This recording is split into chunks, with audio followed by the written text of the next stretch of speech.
Welcome to our Going Green podcast, and today this one is our anniversary episode. We've been going for 1 year. Woohoo!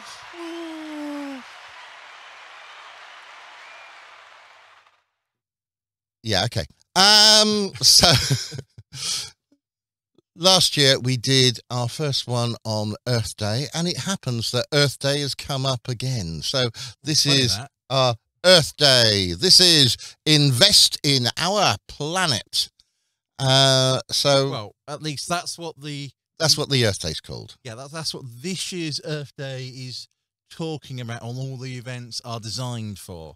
It's designed to, activities and those sort of things for talking about how we can invest in our planet. And it's got loads.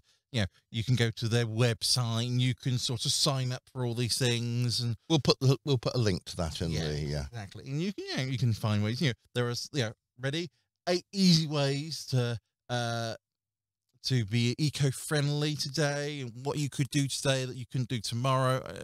There's hundreds of little things, but it's one of those things. I like that. There are 8 things. Hundreds, yes. Well, but there are lots of things you can do, aren't there? Yeah, I'm going through the websites. It's going 8 things, 8 easy ways. Sorry, and then there's 100 things to do for this Earth Day. Just because that's just one of those things. What's happening? Okay, so we've got Earth Day 2.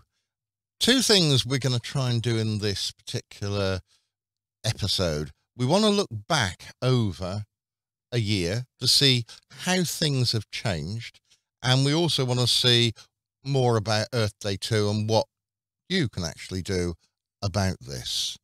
So Paul did some research earlier, and we looked at this particular week of April this year and last year. Well, it was last week, to be quite honest with you. And we looked at how much CO2 was in the atmosphere.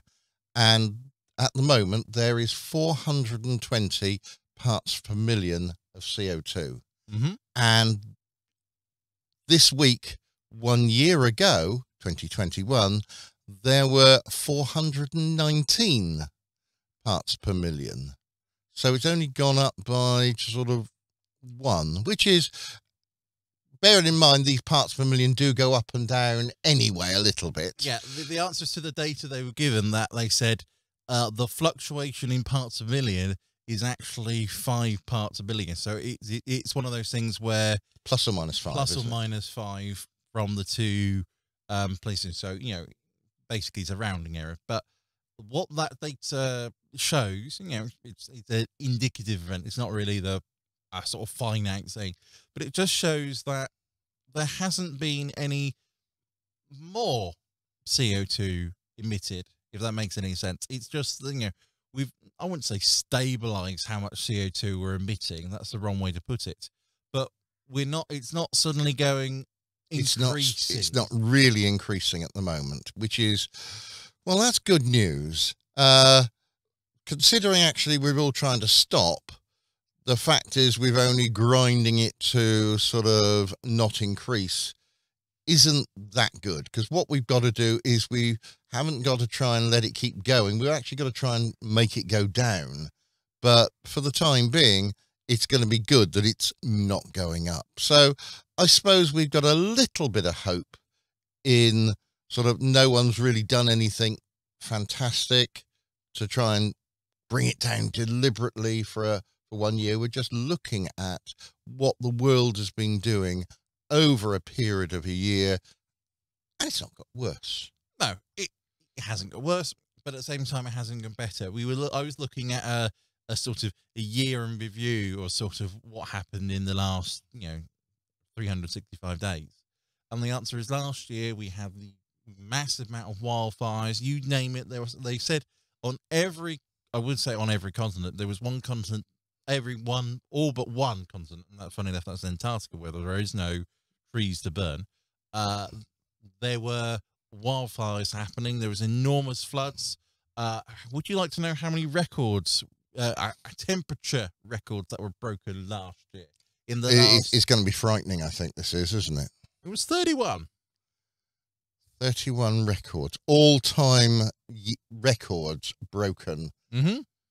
And that is quite frightening. And that's just for generally temperature. And that was just generally temperature, not anything about rainfall or those things. It's just one of those things where... Although I think we actually managed quite a few records for rainfall as well, you know, the sort of floods in Germany. And, well, lots of floods all over the place, yes? Yeah, it was quite a big season, a big sort of, I wouldn't say climate storm, that's the wrong way, but it was sort of just these sequence of events that were just happening. And it was just not one after the other, because obviously they're different situations. But it was sort of these series of events, you know, just happening and just rolling through. And most people sort of, you know, it was just battered by this. And it all climbed up to this when we had our COP26, this massive build-up to COP, where, in fairness, we got some things done. You know, we stopped, all the countries agreed not to do deforestation. We did the thing about coal, which was reducing the amount of coal being used, not cutting it, unfortunately. What was the other big thing from COP? Because there were 3 things from COP. They're going to redo lots of reforesting. I did the reforesting. I did the coal. Yeah. Oh, methane. It was the methane reduction. Yes, cut down all the methane, yeah. Yeah. So some things were agreed. And how many of those have been actioned so far? Have we started to see massive reforesting taking place? Well, in this country, with the Jubilee going, there's been Plant a Tree for Jubilee, and that's been going really quite quietly, but it's been doing quite well. Yes. So, you know, this country, the UK, has been doing okay there. We haven't heard a lot from a lot of other places, though. They haven't been sort of running around saying, we planted an extra 10 million trees or anything yet. Well, no, unfortunately... And we've had the season for planting trees already. Yeah, unfortunately, what happened was COP happened when they should be planting trees, and basically everybody was sort of like, oh, we should be planting trees, but we haven't got the money to do it. So it's all the finance. Might come this year. So it might find at the end of this year there might be a huge notifications we're doing all this tree planting, because it's now, you know, it's just in the cycle of things. Things take time. But this is the whole crux of the problem, is things take time, except we haven't got time. We haven't got time. Yeah, exactly. So, you know, it's one of those things where we're now in a massive fight or I say massive race, but it is a race to do this. And, you know, we're slow off the marks, and, you know, we're having to catch up. Well, let's look at another one. How about bringing down coal? Unfortunately, the war in Ukraine, where Putin's sort of smashing Ukraine, and for no fault of their own, and therefore everyone else, well, not everyone else, because it's really largely Europe and America, have taken sanctions out against Russian oil and gas, and that means, they need to use more coal. Well, yeah, unfortunately, but at the same time, they have stopped importing Russian coal. But it's one, unfortunately, things where, you know, if you said what was happening, you know, this year, you know, with sort of what was the goal and likelihood, well, all these trade embargoes, you know, Germany, who was quite not against things, but wanted a very slow, gradual change, they said they're going to be not net zero, they're going to be gas free, or at least I wouldn't say make your mind up. Gas negative. It's one of those things where, because they're gonna or carbon negative, sorry, they're gonna be carbon neutral on their gas supply by the end of this year, or at least. Yeah, I think the war in Ukraine has accelerated some of these things. It's got some bad bits going on for the world, not least the sort of destruction of Ukraine and there. But it's also got other knock-ons for the world on food. It's going to have knock-on effects of how much gas and oil are now going to be taken from Russia. And with his biggest market in Europe, he's going to lose that. And that's going to be good, because when he loses that, then aiming not to necessarily, well, they may in the short term replace it with something else, but in the longer term, 5 years, we're going to have more wind, we're going to have more nuclear, we're going to have more solar. And that is good news. Yes, it's one of those things where you could look on the bright side of things. Europe has finally made a decision to cut its gas supply off from Russia, therefore the reliance on gas. Therefore, they need to do all this investment in these green, clean power sources. It's like so the government this year introduced its energy strategy, which was essentially more wind power, nuclear power, all the eco-friendly, environmentally friendly energy sources to increase, versus all the gas supply to do so, because of course we're moving away from gas.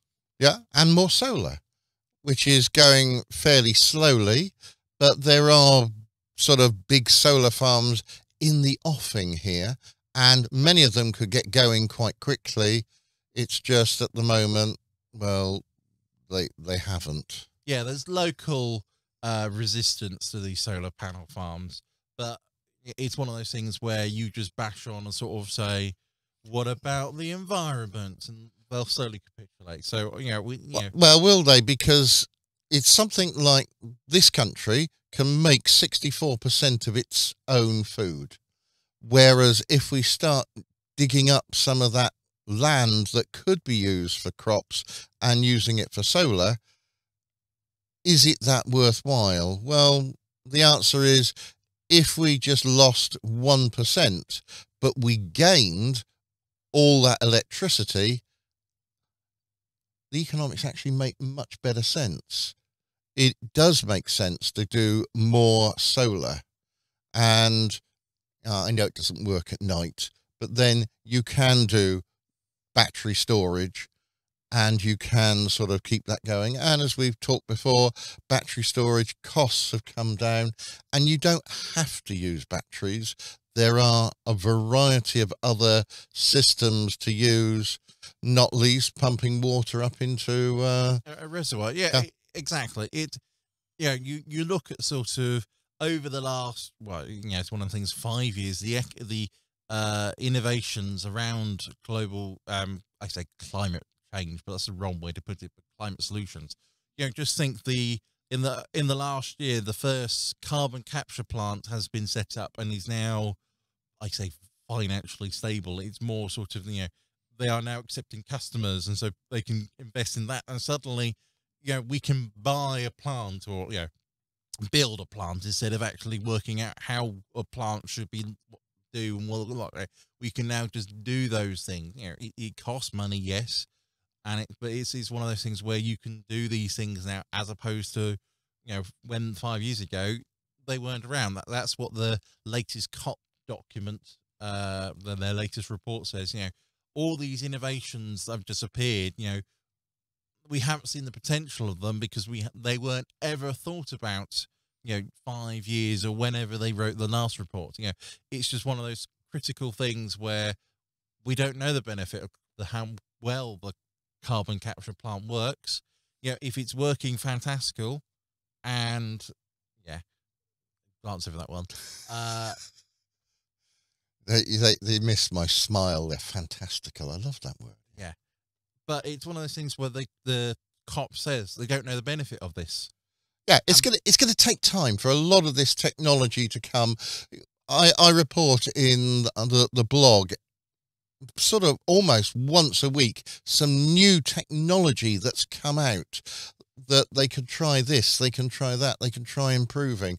I was looking at some way of taking grotty, horrible plastic that you throw away, and by pyrolyzing this, that you could then, which has been around for a long time, you could do something with it. So then you could stuff it down a chimney, and it'll absorb 18% of its weight in CO2.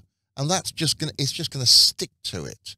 And this new way of doing it seems to work. So we could use rubbish to actually capture carbon. It's great. But that system, although it's basically in a lab, is going to take several years to come to fruition. And this is one of the problems that we face all the time. Each time I bring new sort of bits of information out on the blog, I'm thinking, yeah, but that's 5 years away. What we needed were a lot of these things at least 5 years ago to be making a lot of difference. But some of them are. Some of them, the things that we report, they are doing now, like carbon capture of, well, CO2 in beer making, and then using that CO2, grabbing it and then using it to fizz up the beer rather than buying any extra in. Ew, good idea. I mentioned beer because my learned colleague here does like the occasional tipple. He's still waiting to actually have his beer maker, but that's another story. That's a 4 or 5 years wait. Yeah. But yeah, all these innovations they're coming through. You know, you hear about all this stuff about sort of, you know, the last decade, the lost decade for climate change, and the answer is, well, it wasn't. A lot of the stuff was in development.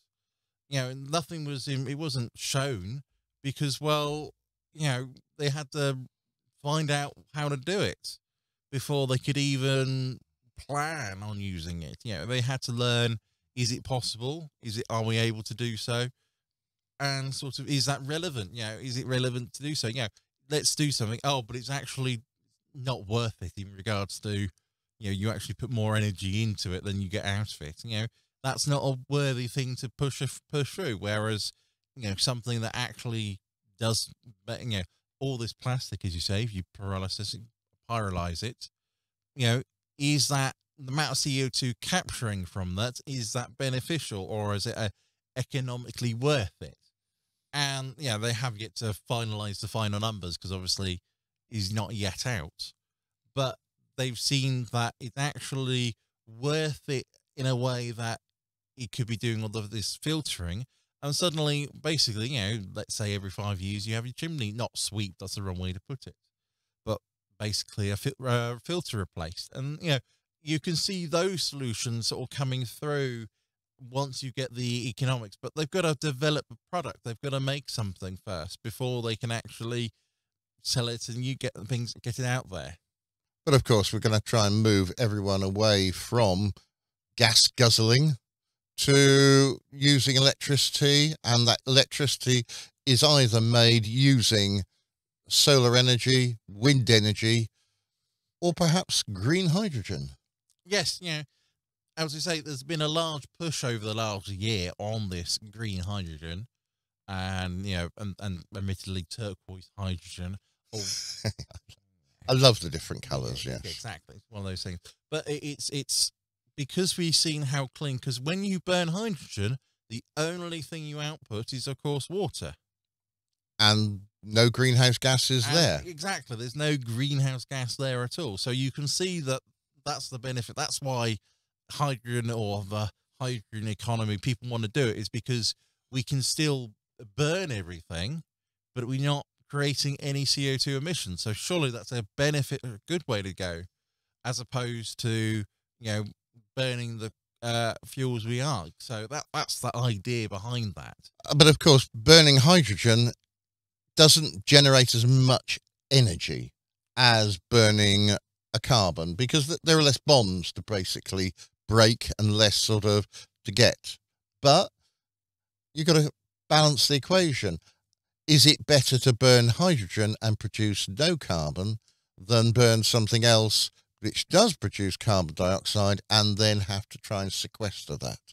And you'll find below there are links to many of our different podcasts and videocasts that we've done. We'll try and do a whole load of those for you so you can read up and listen to and watch the many colours of hydrogen.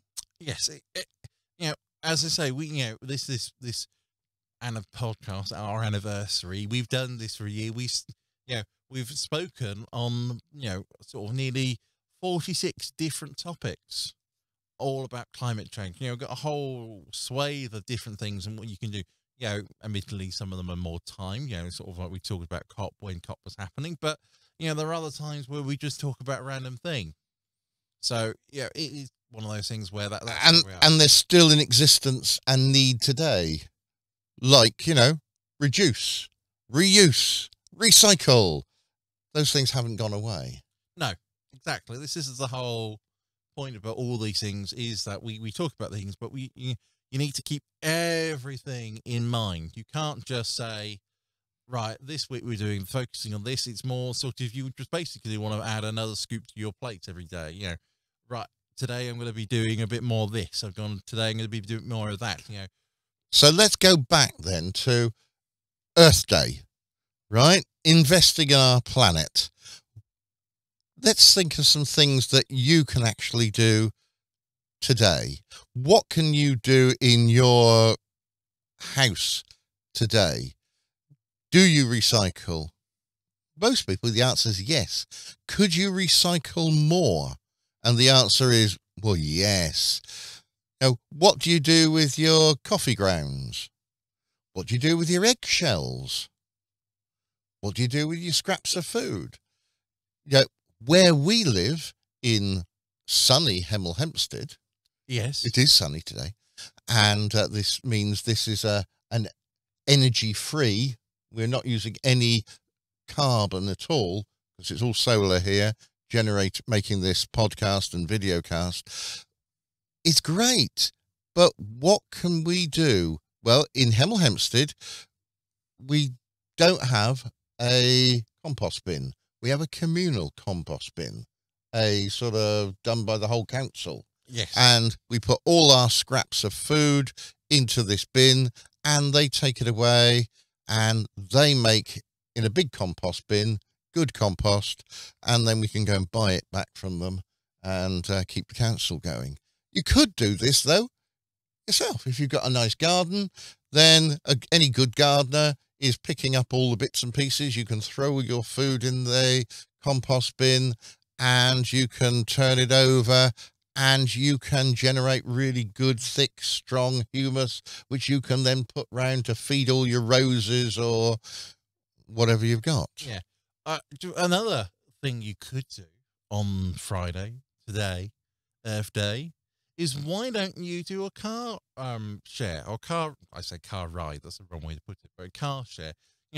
Why don't you sort of change your commute for the day and find the alternative, sort of like doing on, I say, public transport, or, doing the car share, where essentially you're reducing your, I wouldn't say carbon output, but the common thing is reducing your carbon footprint. But by making, if you are going to spend, emissions, why don't you sort of share those emissions out, so that then not everybody has their equal share in the emissions? That's the wrong way to put it. But it reduces your overall personal emissions, because suddenly you've helped other people go out. Yeah. So today you went shopping with your mum, and that was all right. But you also took your granddad at the same time out down to his coach trip. And instead of doing it in 2 journeys, you changed everything round and you did it in one journey. So it saved on the fuel. Yes. Great. Personally, I want to just send him down on the bike. Well, yes. Well, I know your feelings on those. But, it is doing those sort of simple thoughts of, can I reduce a journey, or can I sort of say, let's save one trip instead of doing, going out shopping and then coming home and then going to the petrol station. Could I not go to the petrol station as well as doing the shopping? It's doing those sort of, can I lump my journey to do all my, the chores all in one go, as opposed to having breaks in between and sort of doing extra journeys home and then going out again and coming back forth and doing that.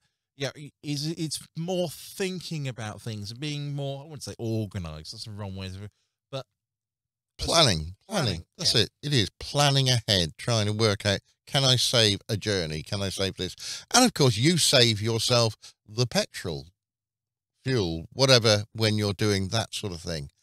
It's like if you've got a plastic bottle and you're thinking, oh, I'm just going to throw that away.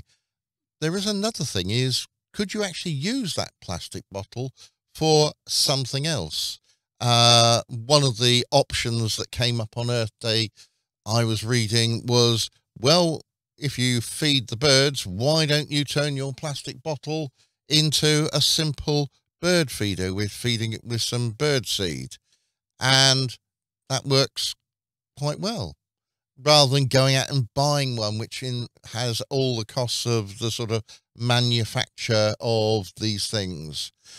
What we often use for bird feeders are coconut shells, but here they also suggested, half an orange peel, and you can just, have your orange, instead of throwing that away, then you could actually fill up that with seed to feed some birds. And if you're going to get some seeds, where are you going to get your seeds from?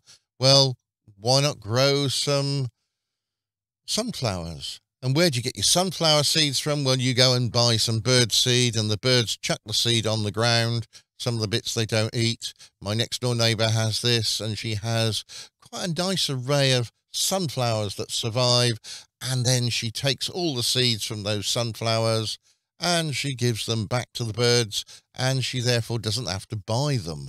Yeah, it's exciting.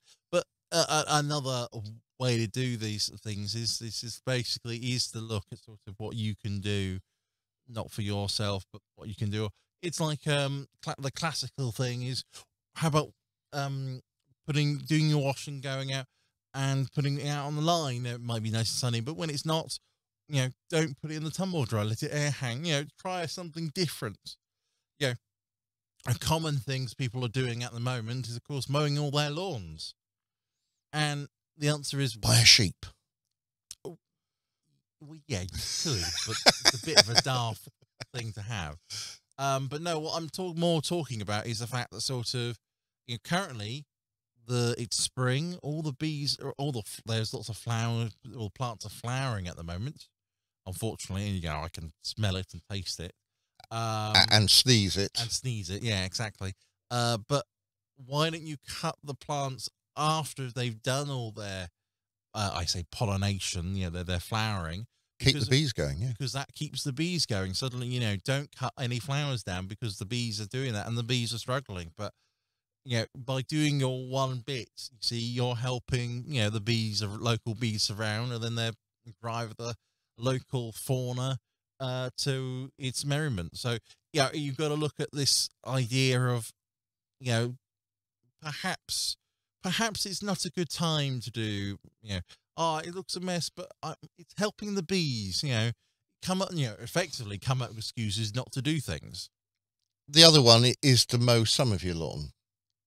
And the other one is, of course, do what I used to do, and which I still could do, which is use the old hand mower. And why use a hand mower? Well, it doesn't use any electricity. It doesn't have any carbon footprint, but it also has this great advantage that you've actually had some exercise as well. You've had to push this thing round, and yeah, it works.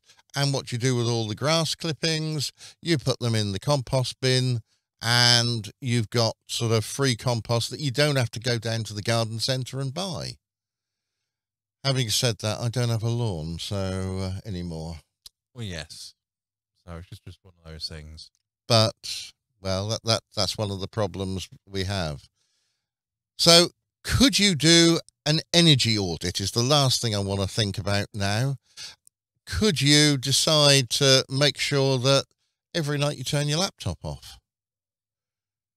Yeah, that'll make a difference. Could you then, most houses in the UK are now lucky enough to have these energy meters, and it tells you how much electricity you're spending. And look at the difference. Run one night, leave everything on standby, which is what you probably normally do, and another night and record the amount of electricity used, but switch everything off and see the difference. And once you've seen that difference, you'll be turning off everything every night and then thinking, oh, could I save a bit more? Could I save a bit more? Yes, absolutely. You've been listening to the anniversary edition of our Going Green podcast, our Yes. first anniversary. We've managed it. We've gone around the Earth once. Yep. Sorry, I've gone around the sun. Gone around the sun once, yes. You've gone round the earth no end of times, yes. So thank you for listening to the Going Green podcast. We hope to be here for at least another year doing more interesting and different aspects of going green and trying to give you some ideas how you too can help save the planet. So until then, next time, it's goodbye from me. And a goodbye from me. Bye-bye. Bye.